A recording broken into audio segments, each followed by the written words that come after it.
So one of the common questions I get asked by people who've started data analytics agencies or want to start data analytics agency is how to price their projects. Now there are several ways to price your projects and different people have different strategies in terms of pricing, but I'm just going to give you two main ways in which you can do it, which then allows you to tweak and work with the pricing to make sure it works for you. Now the first thing you have to calculate is how many working days there are, and the reason for that is because there's two main variables in pricing a project. One is how much your resource costs, so if you've hired a data analyst who's going to do the project, and then how many days they can actually work and do the project. So let's assume there are 52 weeks obviously in a year, and there's 5 working days in a year. So in total you get 260 days, 260 working days. Now the next thing to do is take out any holidays that your staff will be going on. So if your data analyst has, let's say, 25 days holiday a year, and then in the UK we have like 9 bank holidays, so you subtract about 34 days. So you end up with like roughly 226 working days that your analyst would work because either they're on holiday or they're working. Now the next thing you want to do is obviously they're not going to be fully utilized, and there'll be sick days and there'll be days in which they need to go training. So typically what I do is I just say, look, of the 226 days, my analyst will be working on client projects for about 75% of that time. Now it's up to you what you want to do. You could make it 50%, you could make it 90%, you could even make it 100% of that time. But I normally go with 75%. That way, when I'm pricing my projects, I've given my analysts enough time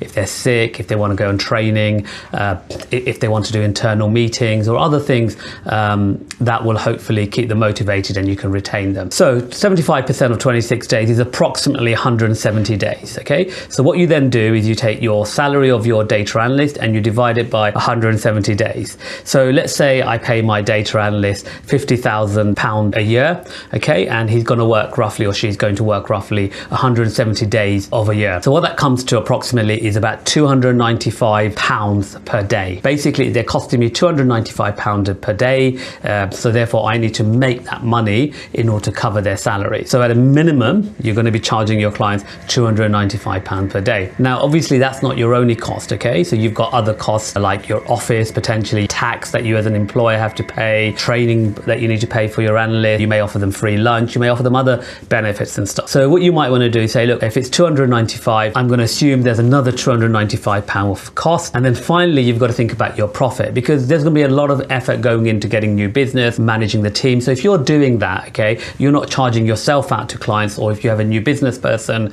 or you have a marketing person, you're not charging them out to clients, so you've got to cover that. So you're essentially having to cover a lot of costs because you're running a company that you can't charge out to clients. So what you do is you take your analyst cost and you add in another factor. So what you could typically do is you say, right, so my analyst is costing me £295 a day that I could charge out to client. I need to factor in a cost of their overheads and everything like laptops, office cost and stuff, and then I'm going to factor in my profitability and margin. And typically what people do is they multiply that day rate 295 by 3 and you end up with £885. So for a £50,000 analyst that you may have, that you pay salary for, you would charge £885 a day rate, okay, on your projects. And then you factor in how long your projects take. Now if you've been doing a data analytics for a while, you know how long projects take. So you just take a good estimate and you factor that in. So sometimes you can be very lucky, you've done this project really well and it works on time. Sometimes it overruns by a week or so, okay? That's why you add in the margin, gives you a bit of buffer so that if you overrun, that you don't actually just charge the client, you've given the client a fixed price on your project. So that's one way to do it. Work out the day rate, which we've come to 295, and then multiply it by 3 and you get 885, and then you use that multiplied by the number of days you think it will take that analyst to do the project. So that's one route to doing it. The other route is you could be much more precise, okay? So once we've worked out our day rate is 295, rather than just multiply it by 3, what we could do say is, look, my office per person is £500 a month, so that comes to about £25 a day. Let's say I've got to pay employer's tax. So in the UK we pay 14% national insurance from the employer's side, so that comes to about £40 a day. And let's say we've got other costs like laptop, food, other benefits like training and stuff. Let's say that comes to another £25–30. So let's say in total there's another £100 that will cost me as overheads for the analyst. So therefore you've got literally £395. So that's like covers your base cost. And then you might say, look,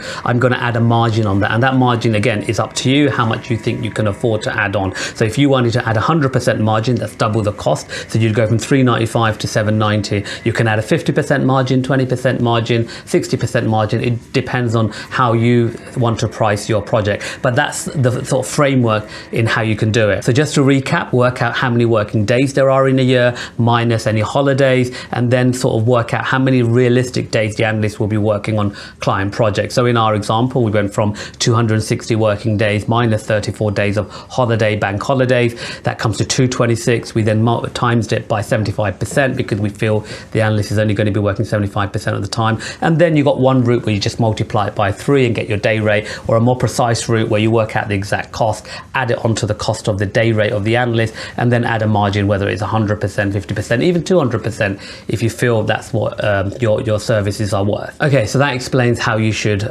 price your data analytics projects.